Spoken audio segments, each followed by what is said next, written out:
Time again for Doc Jacques, your Addiction Lifeguard podcast. I am Dr. Jacques de Bruckert, a psychologist, licensed professional counselor, and addiction specialist. If you are suffering from addiction, misery, trauma, whatever it is, I'm here to help. If you're in search of help to try to get your life back together, join me here at Doc Jacques, your Addiction Lifeguard, the Addiction Recovery Podcast.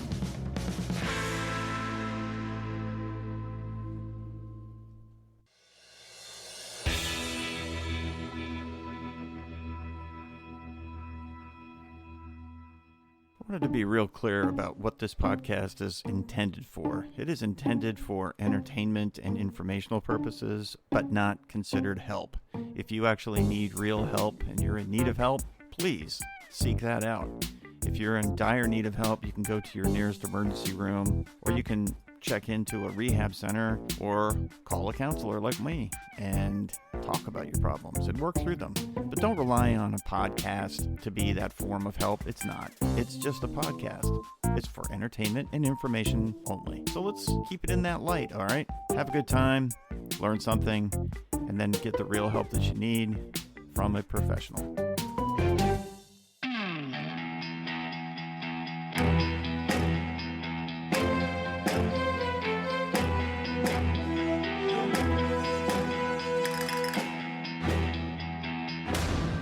Okay, today I'm going to talk to you about the kind of grief families often don't recognize.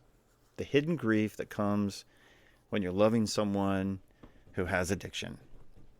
And it's a tough topic because many times this is the thing that happens in families that just, it literally goes unrecognized, unaddressed and untalked about. And even sharing in families doesn't happen on this idea. I've run into it over and over and over again. Hidden grief. And so hidden grief is this weird thing because you're caught in this emotional state where you're battling addiction with the person who has addiction. You're battling their enemy, right? And you experience this loss because they're losing their battle with addiction, let's say. And so you have this ambiguous loss, grieving someone but who's still alive, but you're losing them.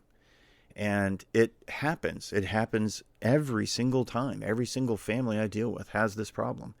They're grieving someone's loss, but the person is still alive. They're still there. And they're acting kind of dysfunctionally. So there's a gap between who your loved one used to be and then who the addict makes them become. And that gap is kind of where you get stuck. So they often don't realize that they're feeling grief. They don't recognize it as grief, like you've lost someone. They feel sad. They feel, a sense of loss, but they don't really understand that it's grief.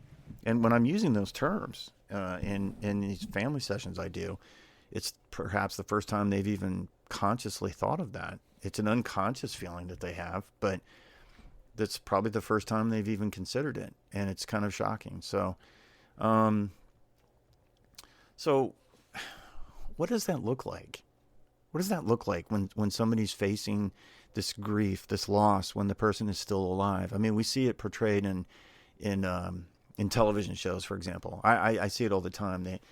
You see the moment where the family is realizing that their addict is kind of spinning off into this destructive mode and they can't stop it. And they dramatically show them feeling emotion, and they portray it as grief. But the person who's actually feeling it in real life, a lot of times they don't have that moment, that epiphany moment. It's very dramatic when you see it in a TV show or a movie. I mean, I pay attention to that because this is my specialty, right? So I'm always scrutinizing accuracy of addiction.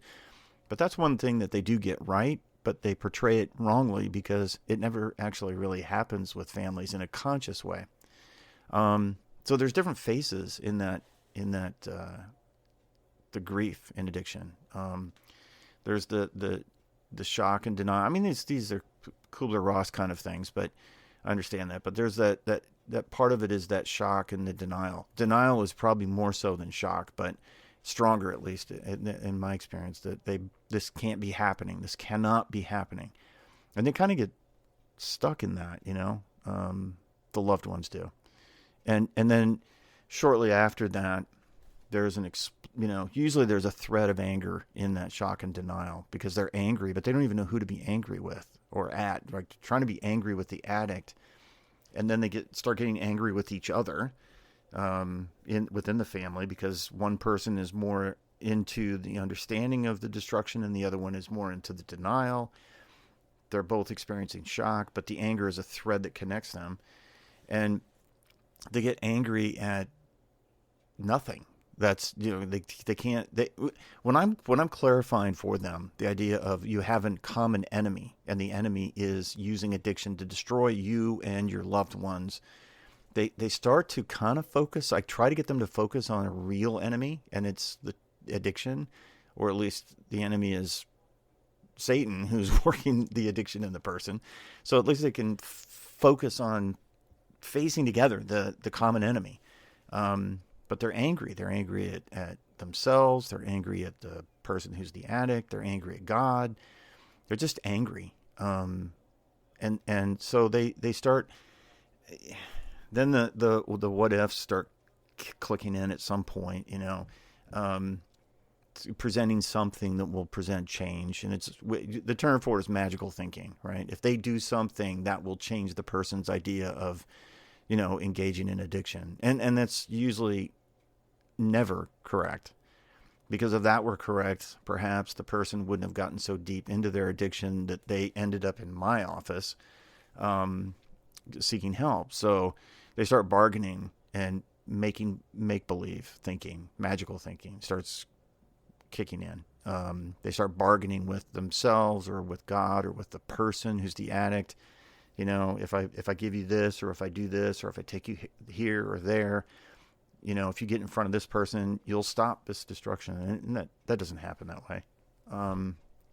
It just doesn't. And then there's the sadness and the hopelessness, and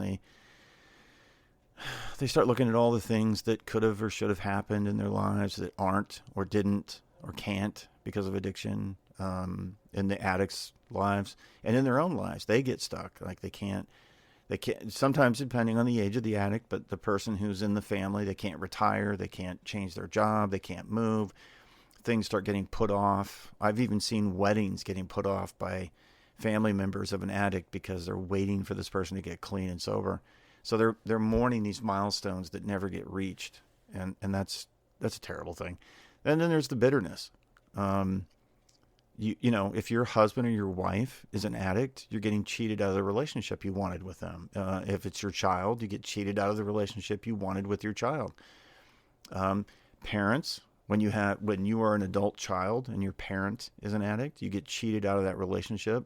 They get excluded. They get excluded from family events. They get excluded from, births, weddings, sometimes funerals. Birthdays, holidays, anniversaries, family reunions. The list is just almost endless. And they get cheated out of those things. And they feel that, and they start getting really angry. Again, they get angry at the addict, but really it's the addiction that they should be getting angry at, but they don't. It usually gets focused on either each other and they start eating themselves alive, or they go after the addict. So, what does this look like for you as the person who's the loved one of an addict? What does this look like when that grief starts showing up? What happens? Well, this is what I say with my family members of addicts who come to me looking for help. This is what I say. I see them over time. And sometimes initially when they come in, they're exhausted. It's exhausting being caught up in this drama and this sadness that you have. They're not sleeping. They're not exercising. They're not taking care of themselves. They're just not taking care of themselves. So they're exhausted, and they look at resentment, short-tempered behaviors towards family members within the dynamics of the family. I see them start fighting with each other, and that adds to that exhaustion. It's exhausting when you're in constant battle mode with your family members over what to do with the addict. Sometimes it goes the other way, and instead of being engaged in battle, they go the other way and they become emotionally withdrawn and isolated. Family members stop talking to each other because there's so much disagreement on what to do. Sometimes they just can't face it anymore. The grief has got them so they're grieving this loss and they don't know what to do with it, so they just shut down. They just completely withdraw, and they get to that place where they're just withdrawn. Then there's the person who is the hamster on the wheel, right? They're overly compensating for everything that's going on. They're over functioning. They're over providing. They're trying to hold the family together, and they're the ones that are doing all the planning, and they constantly are, trying to keep everybody's spirits up. But interestingly, that is a coping mechanism for the grief that they're experiencing. They need something to do. So that's the person who tends to be the extrovert. They're the ones that they really need something to do, and they're not doing anything that's helpful usually. And so it's the over functioning, the overdoing, do, can't sit still. And again, they end up having a hard time sleeping as well, and they look it. So pretty much everybody's exhausted. Everybody's emotionally drained. There's resentment, anger, isolation, withdrawal, overfunctioning, compensating behaviors that you have to try to deal with this grief. So it's important. That's when they come to me, that's one of the first things I start pointing out to them is, this is a loss. And I try to establish a common enemy that they're facing, because they don't realize that they're facing an enemy. This is guerrilla warfare. You got a sniper on a high point who's Overwatch, right? That's the enemy. He's got one of those. He's going to pick you off one at a time. Then there's the others that are running in stealth mode. They've got their ghillie gear, if you know what that is. It's the things that snipers use when they're in the field. They've got grass and stuff all over them. And those are the ones that they're kind of hidden, and they're going to pick you off too. So you got to have an understanding that the enemy is working against you in a way that's using multiple means to do it.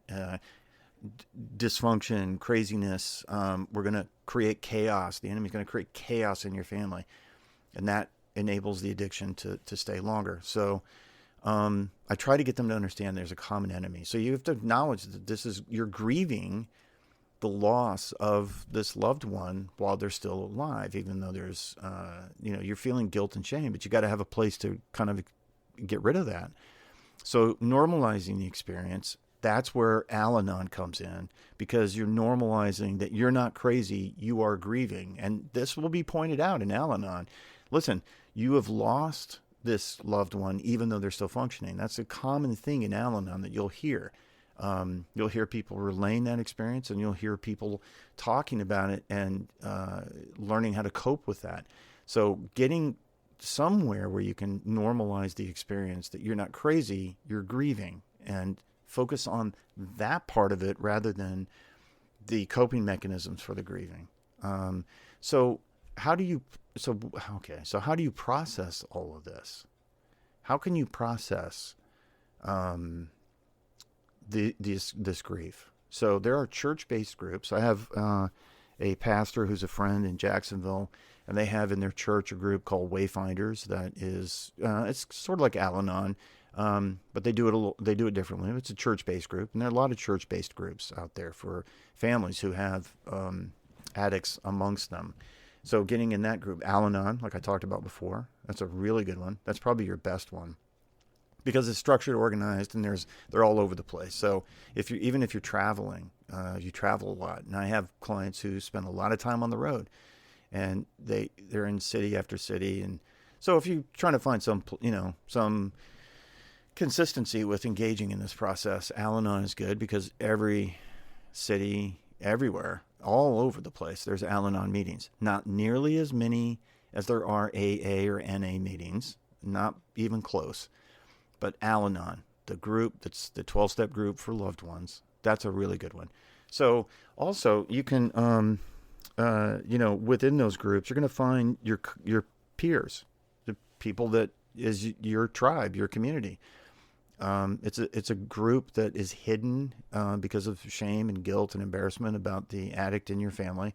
But it's also one where there's a lot of distrust out in the community as to who you can trust, who you believe is trustworthy in engaging in conversation about it. Maybe your best friend or your neighbor is not somebody that you feel comfortable talking to, but you do need your tribe, right? So go find them. So therapy groups, our support groups. Therapy is another one. Specifically finding somebody who's a therapist who's trained in addiction that can help you, and finding that is very, very helpful. I'm one of those myself, and this is what I do with my clients.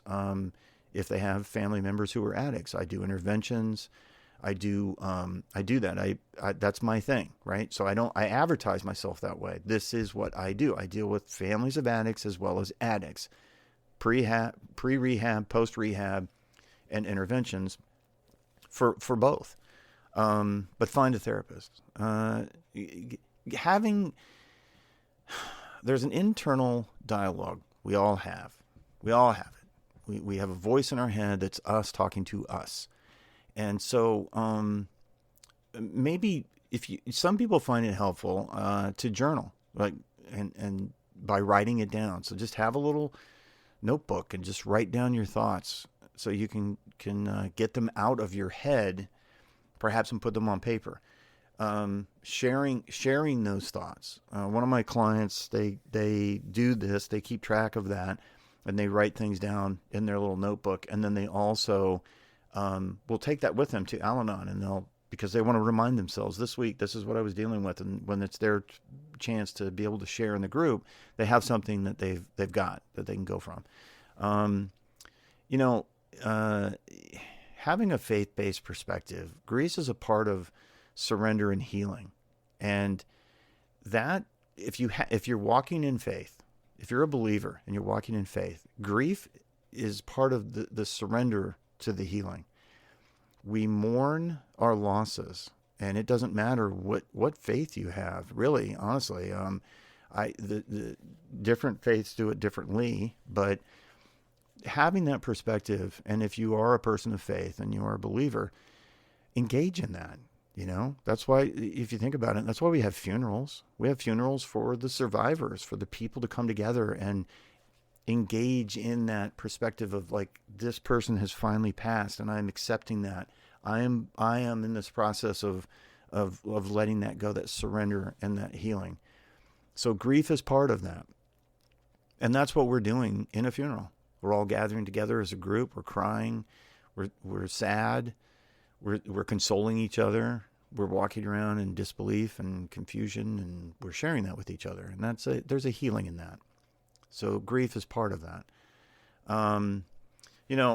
If I'm going to keep with my lifeguarding ideas, just remember, you can't save someone if you drown in grief unacknowledged. It's like mud at the bottom of the water. You're trying to get out of the water, but you get stuck in the mud. It's the thing that's gonna drown. It's gonna drown you. So don't fall into that trap.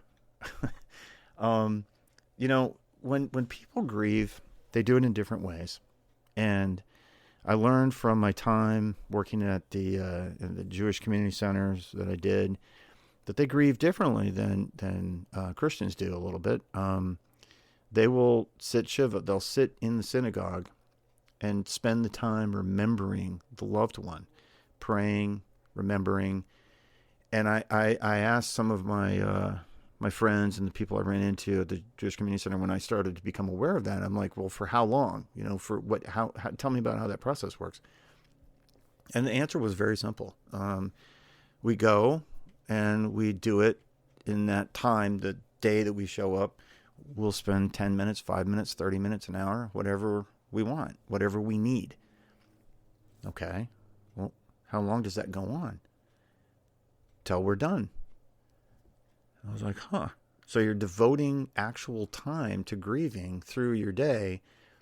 And years later, with that knowledge that I had about that experience, I started to understand, oh, okay, so what you're doing is you're grieving so you're not interfering with the rest of your day. I was like, wow, that's brilliant. I don't think Christians really think that way. At least I didn't. And that's a really great way to do it. So you're spending time experiencing the emotion of grief in your day so that it's not overwhelming the rest of your day until you're done. So grief is not the end. It's part of loving another person.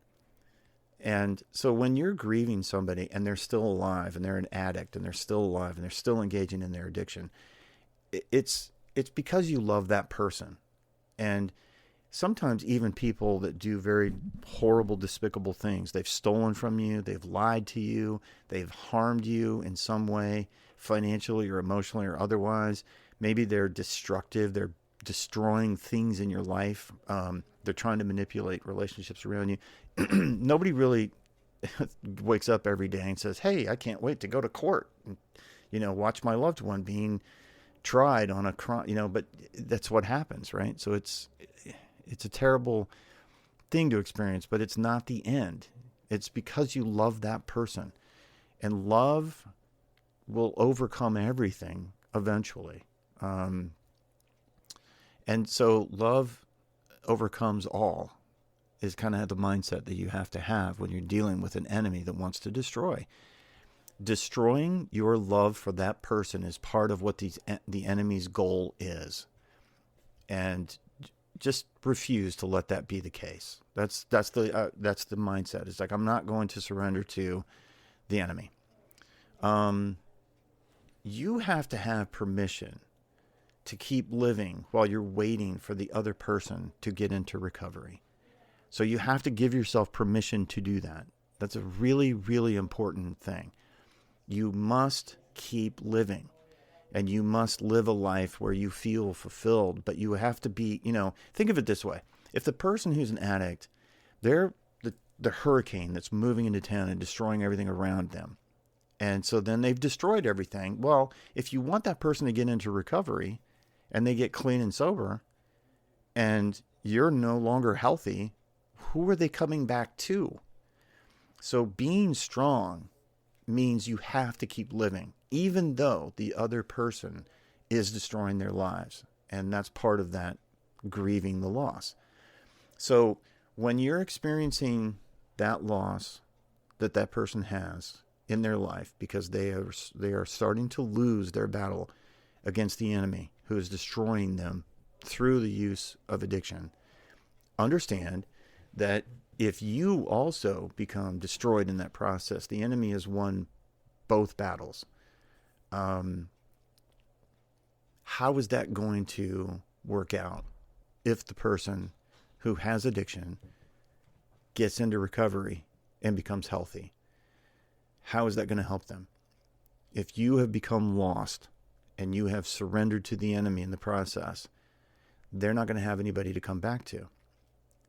On the other hand, standing by and watching the other person just slowly self-destruct through addiction is a horrible experience. No question. I've been through it in my family. I've been through it with my friends. I was going through it myself. It's a terrible thing. No question. And it does take an incredible amount of strength to get through that and watch that as a loved one of an addict. But that doesn't mean that you need to give up your life. And, to use that lifeguard metaphor, don't become a victim trying to save someone else, because now the next person who's going to have to rescue you is going to have to rescue two people. And they're going to pick the one that you were trying to rescue first and you last. So that doesn't help. So as kind of a closing thought, I want you to think about this. Grief doesn't mean you've given up. It means you've loved that person very deeply. And that is what grief is. It is an expression of love, because it's an expression of love through that loss. My hope is that you will keep sight of the fact that the person that you're grieving will eventually come back and hopefully get clean and sober. And it may take a long time. It's 1.5 to 2 years to call yourself sober or clean. And during that time, that 1.5 to 2 years of actually getting there might include 1 or 2 or 3 or 4 years of just relapse. So it could stretch out. So just understand that you love that person deeply and you want the best for them and you want them to get better, and hopefully the enemy doesn't win and take their lives. And if that is the case, and you were able to see them get there, love on them when they get there. Now, I understand Sometimes relationships get broken and you can't have them in their lives anymore because you just can't do that. And that's okay too. That's part of the forgiveness thing. I accept you for what you're saying. I forgive you, but I can't have you in my life. But then having that resentment that you might hang on to really is not about what forgiveness is about then, is it? So wishing them well and watching them go on and flourish can be what you do, because that's the best you can do in that love that you feel for them. Otherwise, all is lost, right? And I'm a person that faces loss every day with my clients, and I hate it when the enemy wins.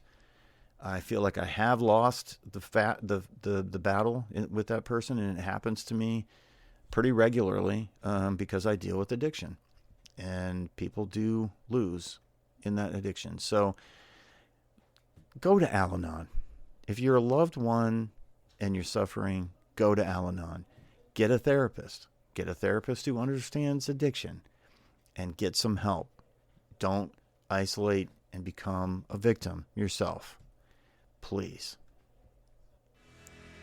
Well, that's it for this edition of Doc Shock, your addiction lifeguard. I hope you've enjoyed the topic for today. If you are in need of help, you can reach out to me. I'll help you. Reach me through my website, wellspringmindbody.com. I answer all my emails myself. You can also call me at the number that's provided there on the website. I answer my phone. I do not have a receptionist, so if you need help, you're going to be calling me directly. And if you don't call me, go to rehab. Go to another counselor. Go get help.